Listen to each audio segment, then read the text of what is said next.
എന്തിനാ ഈ സങ്കടം എന്ന് അറിയില്ല. മൈൻഡിനുള്ളിൽ എന്തോ ഒരു കുറവ് പോലെ ഒരു മിസ്സിങ് ഫീൽ ചെയ്യാം.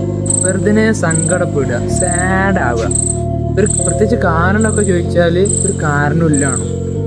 ഈ ഒരു പ്രതിഭാസം ഒരു പക്ഷേ പലർക്കും ഉണ്ടായിട്ടുണ്ടാവും. ഇതൊരു പക്ഷേ പല കാരണങ്ങളാൽ ഉണ്ടാകുന്ന ഒരു വിഷയമാണ്. മേ ബി ഞാൻ പറയാമെന്ന് വെച്ചാൽ ടിപ്സ് ഉപയോഗിക്കുകയാണെങ്കിൽ നിങ്ങൾക്ക് എന്ത് ചെയ്യാം, ഈ പ്രോബ്ലത്തിനെ സോൾവ് ചെയ്യാം.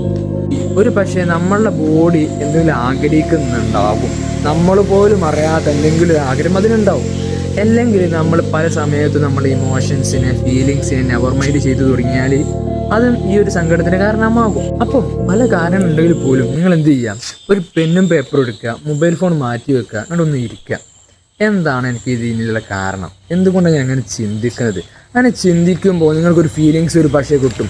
എന്താ, ഒരു മേ ബി ഭയം കൊണ്ടുണ്ടാകുന്ന ഒരു സങ്കടമാണോ, അല്ലെങ്കിൽ അൺസെർട്ടണിറ്റിയാണ്, അല്ലെങ്കിൽ ഭാര്യയെ പറ്റി ആലോചിച്ചിട്ടുള്ള സങ്കടമാണോ, അതല്ലെങ്കിൽ എനിക്കാരും മിസ്സ് ചെയ്യുന്നുണ്ടോ, അങ്ങനെ എന്തെങ്കിലും ഒരു ഫീലിങ്സ് ആണ് നിങ്ങൾക്ക് കിട്ടുന്നതെങ്കിൽ അതിനെ പിടിച്ചു വെക്കുക, അതിനുള്ള സൊല്യൂഷൻ കണ്ടെത്തി നോക്കുക, അങ്ങോട്ട് മുന്നോട്ടേക്ക് പോകും. എന്തൊക്കെ പറഞ്ഞാലും നമ്മളെ മൈൻഡിലെ 90% പ്രോബ്ലംസും ഒരു പെന്നും പേപ്പർ എടുത്ത് എഴുതി തുടങ്ങിയാൽ അത് മാറിയിട്ടു. നിങ്ങൾക്ക് വിശ്വാസമുള്ള വെരി ട്രസ്റ്റ് വർത്തി ആയിട്ടുള്ള ആളോട് നിങ്ങളുടെ പ്രയാസങ്ങൾ സംസാരിക്കുക. അപ്പോൾ തന്നെ മൊത്തമായിട്ട് ആ ഭാരം കുറഞ്ഞു കിട്ടും. അപ്പോൾ അയാളെ എന്തെങ്കിലും സൊല്യൂഷൻ കിട്ടുകയാണെങ്കിൽ അതെടുത്ത് എന്ത് ചെയ്യാം, യൂട്ടിലൈസ് ചെയ്യാം.